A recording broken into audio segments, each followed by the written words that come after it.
Dodge City and in the territory on west, there's just one way to handle the killers and the spoilers, and that's with a U.S. Marshal and the smell of gun smoke.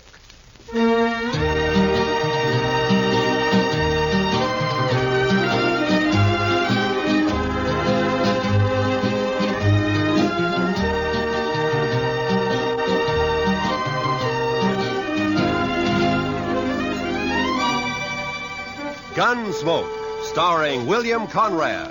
The story of the violence that moved west with young America. The story of a man who moved with it.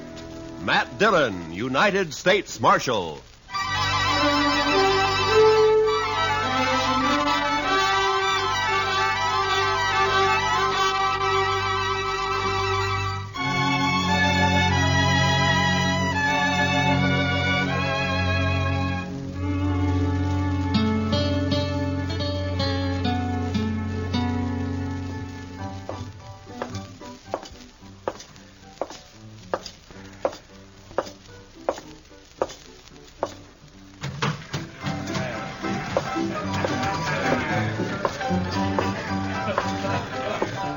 Welcome to the Cherokee Palace, Marshal. I see you received my complaint. I got it, Mingo. Where's Stanley? Where do you think? Upstairs. Brandy? Naturally. She always does mother him when he's in trouble. Be careful, Marshal. He might be dangerous.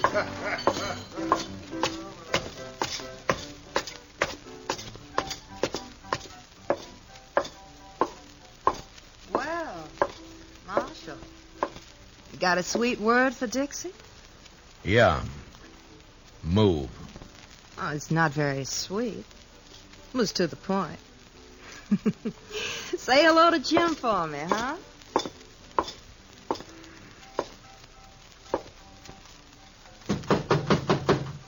Go away. It's me, Brandy. Matt. Come in, Matt. Join me in a drink? Where is he, Brandy? In the next room. Cried himself to sleep. Save it, Brandy. I gotta take him. Oh, why, Matt? Jim Stanley never did a mean thing in his life. He's no bad man. He stole money from Mingo's roulette table, and he threw a bottle at him when he was caught. Mingo's pressing charges. Stanley can clear himself in court. Huh. Against Mingo's witnesses? Do you bring Stanley out, or do I go get him? Go get him.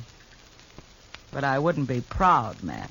Stick to running dance hall girls, Brandy. Let me run the law, huh?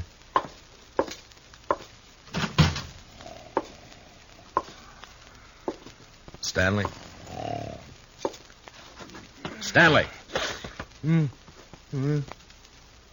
Oh, it's you, Marshal. I was sleeping. I want you to come with me, Jim. Come with you? Sure, Marshal. You better get up. Come on.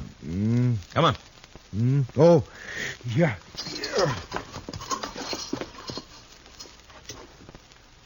Oh, where are we going, Marshal? Would you like to visit my ranch? I got a new colt. The prettiest little sorrel you ever saw. Jim. What? We're going to jail. Jail? Me, Marshal? Do I have to? Yes, Jim. I've never been in a jail. I'm sorry, Jim. No. I can't go in there. No, Marshal, I ain't never been locked up before. Please, don't make me. I have to. I didn't mean to do it. Honest. I just lost my head when I realized my money was gone.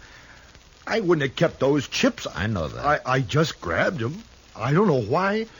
They were there, and I just grabbed them, and then Mingo started in on me. He kept saying things, bad things about... Take it easy, Jim. I wouldn't have cared, except that, well, Dixie was there. He kept yelling at me that I was a thief right in front of her.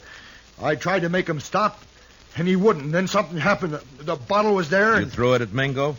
No, I just threw it, Marshal. I was crazy. I didn't mean to hurt nobody. I believe you, Jim. Marshal, will you ask Dixie to come and see me later? Yeah, sure, I'll ask her. Thanks. I just want to tell her not to blame Mingo for all this.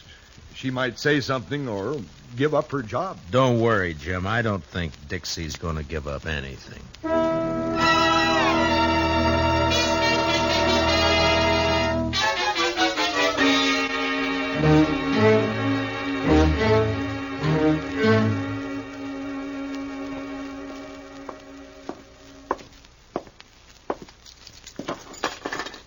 He won't eat his dinner, Mr. Dillon. He just sits there staring. Yeah, poor devil.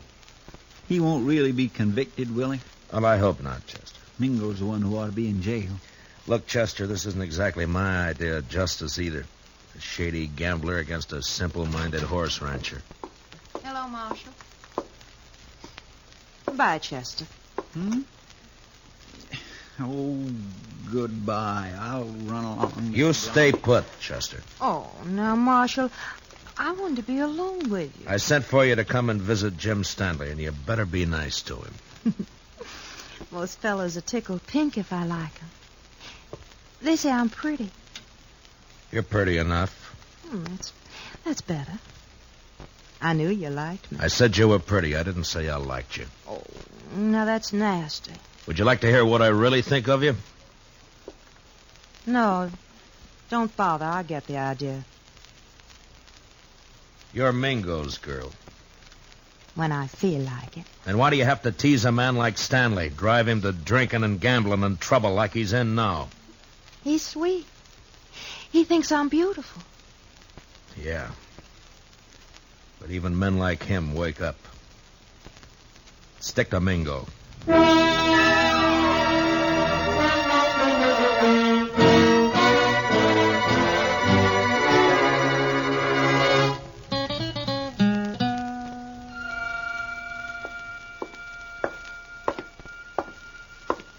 Hello, Marshal. Thought I'd drop in and see if your prisoner was all set for trial tomorrow. Mingo, I want you to withdraw those charges.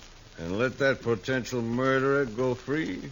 No. You got back the chips Stanley took from your table, and his assaulting a man like you is ridiculous. He doesn't even wear a gun. A bottle constitutes a deadly weapon. Look it up, Marshal. Why you doing this, Mingo?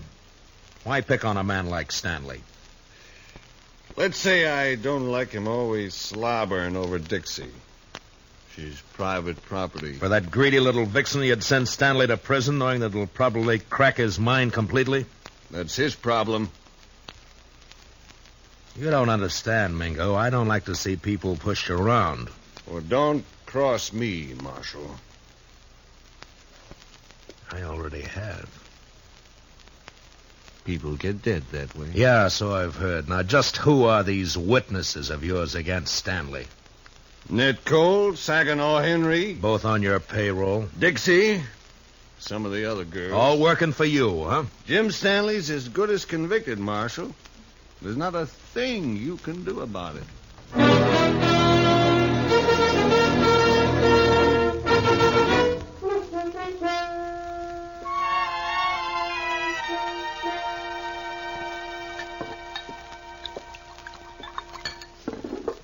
Here, man. Drink this. Thanks, Brandy. You know, all you need to do is stop fighting yourself, Matt. You're mixed up. Yeah, that's sure true, Brandy. You know, it's funny when it's something you can fight with your fists and your guns, it's easy. But how do you fight a deal like this? You gotta clear Jim somehow. With those witnesses against him, Jim can't win in court. Technically, he's a criminal. Oh, criminal, my foot. He admits the crimes. The judge will have to sentence him to at least a minimum jail term. We know there are witnesses who can prove he's innocent. Now, a smart man would find a way to make him talk. I've been thinking about it. Well, I'll tell Jim you were asking after him. I think he'd like that. He's Dixie's. I had me a man once, Matt. I traded him for a bottle of brandy. I paid a stiff price for my name. You're not through yet, Brandy. Oh, sure. I play mother to everybody. Take everybody's troubles on my shoulders. Help salve my conscience. Don't ever hurt a person, Matt. You never get through paying for it. Well, I better be going. Where? To try to get some of those witnesses to talk.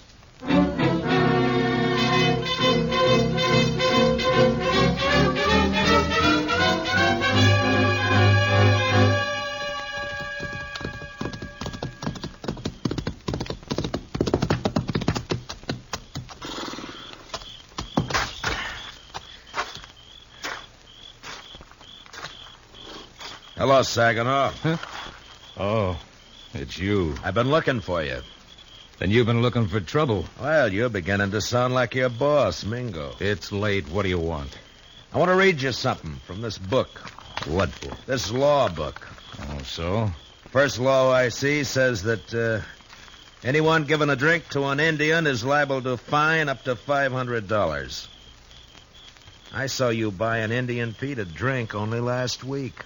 Pete's a stable boy. He ain't no savage. Law doesn't say savage, says Indian. Pete's an Indian, so technically you broke the law. You can't make Next any... one says any man that disrobes in a public place is guilty of committing a public nuisance.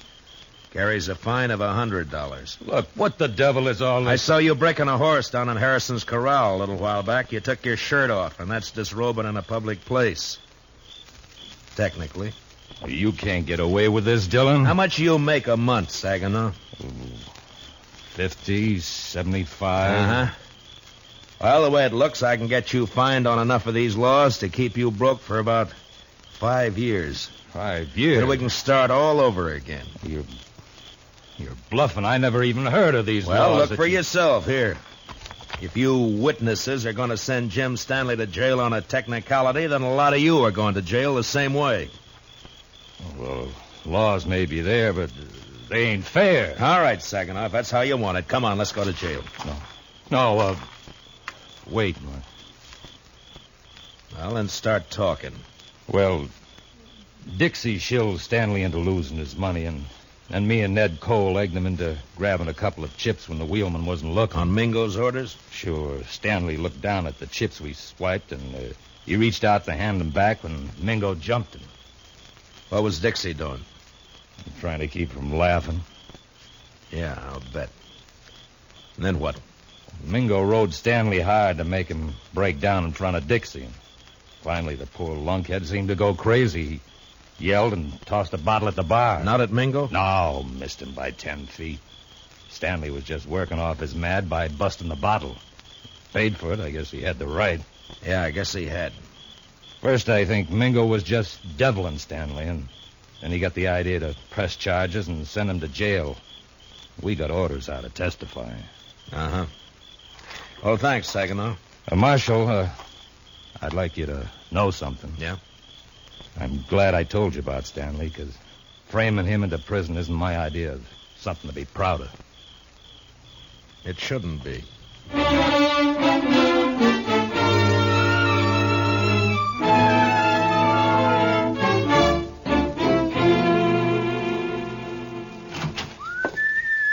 Ah, good evening, Chester. My, what are you so happy about, Mr. Dillon? Everything, Chester, everything. Is it about Jim Stanley? It is about Jim Stanley. He's going to clear himself in court tomorrow. Come on, let's go tell him. Well, gracious, that is good news. He couldn't have taken much more of being locked up. I know. Hey, Jim, wake up. We're going to bring... Jim. Mr. Dillon, he's gone. Both window bars are cut. Yeah. And here's what cut him. A hacksaw blade. And look yonder, there's another. Oh, that fool. Why couldn't he have waited one more day and he'd have been free? Jim Stanley didn't have those hacksaw blades on him, Mr. Dillon. I know. I searched him good. You searched Dixie good? Hmm? Oh, mercy, no, Mr. Dillon. She's a girl. He didn't have any other visitors. No, sir. Mingo's going to be awful mad when he finds out his girl helped Jim Stanley get away. Come on. You going to arrest Dixie, Mr. Dillon? I don't know, Chester.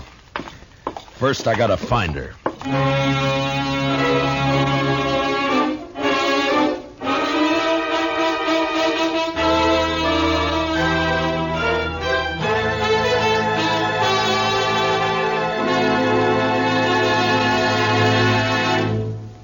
We will return for the second act of Gunsmoke in just a moment. But first, every Sunday on CBS Radio, hear both sides debate the issues on Pick the Winner.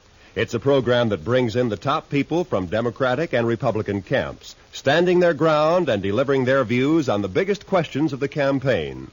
Don't miss Pick the Winner, Sundays between now and November, to be fully informed when it comes time to vote. And remember, straight through election time, make CBS Radio your election headquarters. Now, the second act of Gunsmoke.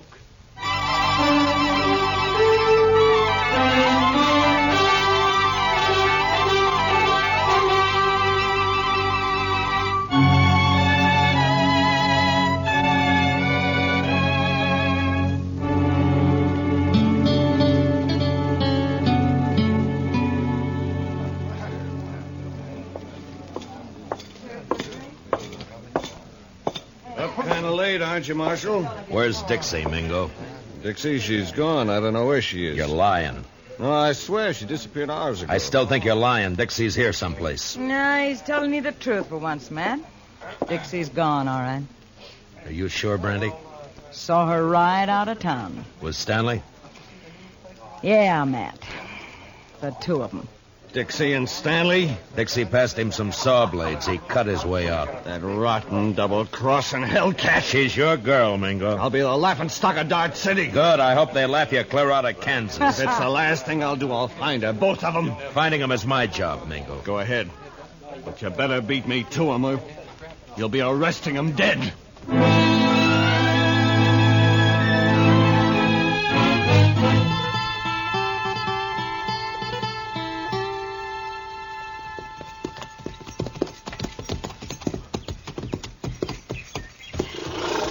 Yeah, they stopped here, all right. Probably changed horses and got some supplies. That wasn't why Stanley came home. Look, Chester. What? Water in the stock trough is right up to the top. The barn's open. Feed pulled out where the stock can reach it. Even scared to death, Jim thought about his animals first. Mr. Dillon, you think Mingo's trailing Stanley and Dixie, too? Perhaps. It's one good reason why we'd better catch him quick. Come on.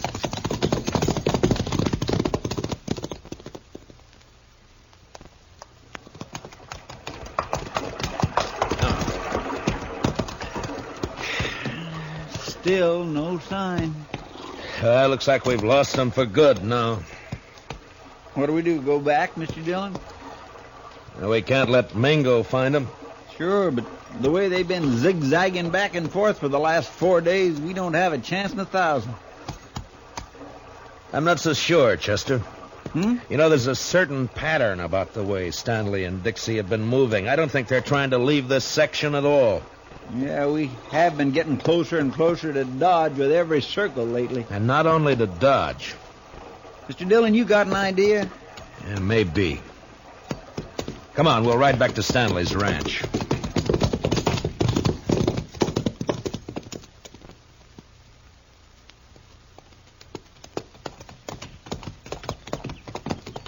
You think they came back here? I will soon find out. But from what we saw here before, I'll bet Stanley's not the kind to stay away from his ranch for very long. Hit the dirt, Chester. Behind the trough. Yeah. It's Jim Stanley. There's his horse. Yeah. All right, keep your eyes open. Stanley!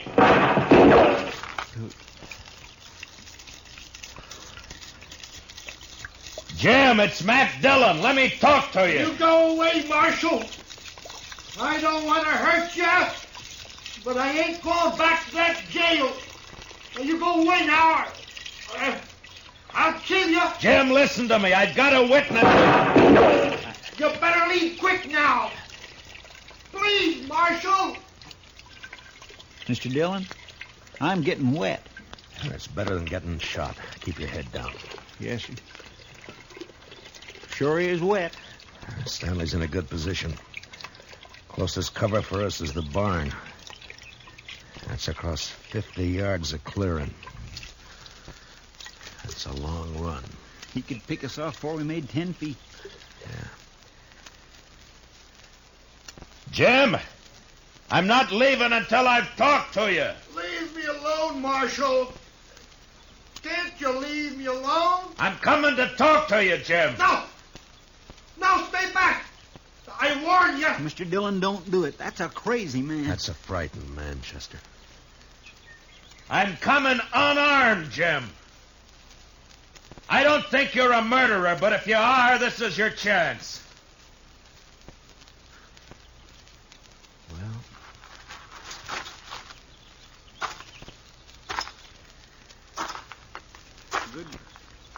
Good luck, Mr. Dillon. Mr. Dillon! Stanley's shot sliced across my side like a branding iron. It was all I could do to ignore my fear and keep going. But somehow I reached the ranch house alive. And I opened the door.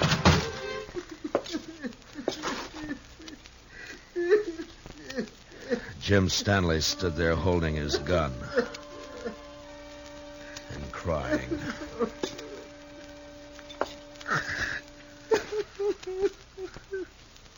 Jim? I didn't mean it. I didn't mean it. I was only trying to scare you. I'm not a killer. I never shot anybody in my life. Honest, Marshal, I can't even shoot a rabbit. I know that, Jim. I'm afraid. I've always been afraid of things. I try to be like other people. It only seems to bring trouble. You can stop being afraid of the law and jail right now. That's all over with. You mean that, Marshal? Really? Really. But I shot you. Did you? I don't recall. Oh, but Mr. Dillon, shot hit your side. Right there. You see it? It's bleeding. Now, Jim, listen to me. You didn't shoot me. Oh? Well, all right, if you say so, Mr. Dillon. I say so. Here, I'll take that rifle. Now, let's go back to town and get this business settled, huh? You've been good to me, Marshal. Forget it, Jim. There is one thing, though. Dixie. Oh, she brought me hacksaw blades. I know that. She said you were going to hang me and that I had to escape. She kept saying it. Uh-huh. Oh, She was riding with you. Well, where is she now? Oh, she left me last night. I was glad. I was nearly wild listening to her talk about you and prison. I even swore I'd kill myself before I'd go back to jail.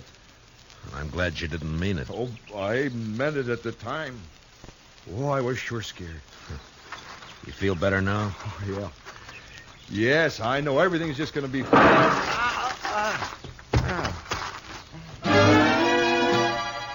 The rifle slug splashed the side of Jim's face with red, and he crumpled into the dirt. From the water trough, Chester opened up and drew the fire of whoever was hiding in the hayloft of the barn. I could see a gun barrel poking out from the side of the hayloft. And I picked up Stanley's rifle.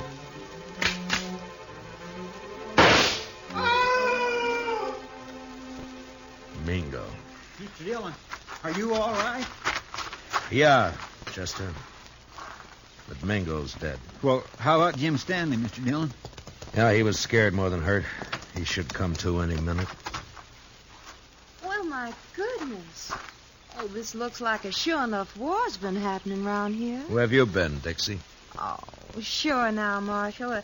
A girl's got a right to look after her investments. My Mingo and Stanley both dead. Well, now that's a real shame. Hmm? Oh, but Jim Stanley's going to Chester. You said investments. The only investment you've made is prison time for helping Jim escape. Me? Well, how you going to prove anything, Marshal? With Jim dead. But he's... Chester, why don't you go look after the horses? But Mr. Dillon... Yes, sir. It's a right good thing because I'm going to be terribly busy, you know, taking care of poor Jim's ranch and money and And, of course, the funeral and everything. Why should all that concern you, Dixie? Because I'm Jim Stanley's widow. What? I married him 3 days ago in this city. It was such a sweet wedding. Yeah, I'm sure it was. And now all I have left are some memories. And, of course, this little old ranch and Jim's money. Dixie, there's something you should know. Hmm? You also got a husband. Have you heard enough, Jim? Enough. Jim! When I saw you fall... You're sure bad, Dixie? Oh, Jim, you mustn't pay no mind to what I said. I was upset. Didn't I come back just to be with you? No good, Dixie. Jim's on to you now. Jim, are you going to let him talk to me like that? He's my friend. And I don't like you now, Dixie. Oh, it's too bad. I'm still your wife.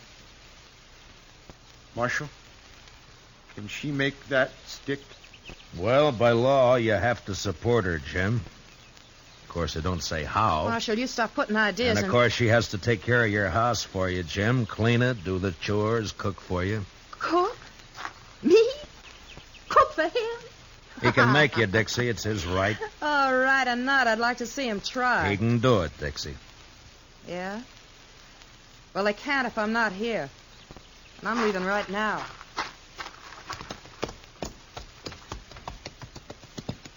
You want to ride into town with us, Jim? No. I think I'd rather stay here for a while, Marshal. If it's all right. Yeah, sure. I'll fix it.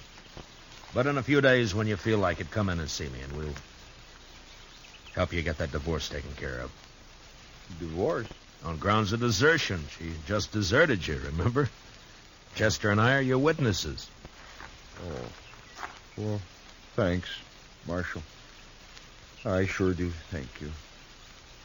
So long, Jim. Goodbye, Marshal. Bye. Come on, Chester, let's go.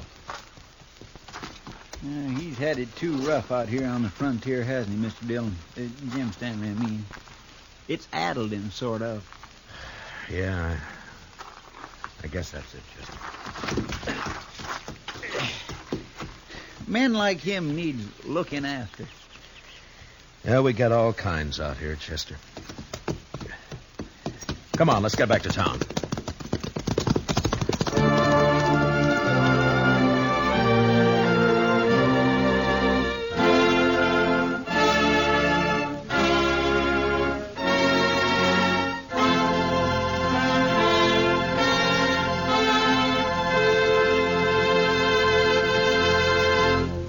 Gunsmoke, under the direction of Norman MacDonald, stars William Conrad as Matt Dillon, U.S. Marshal. Tonight's story was specially written for Gunsmoke by Herb Purdom, with music composed and conducted by Rex Corey.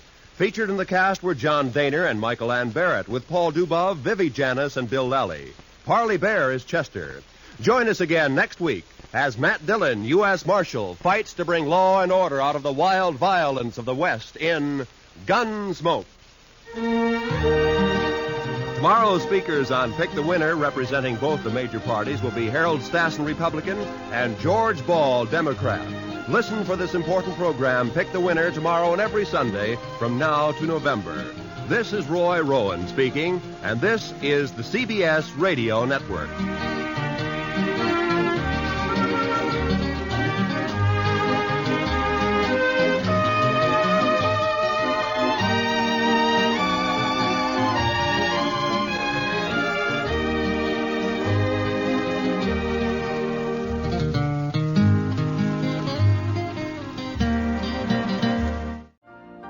You've been listening to the OTR Gold Network.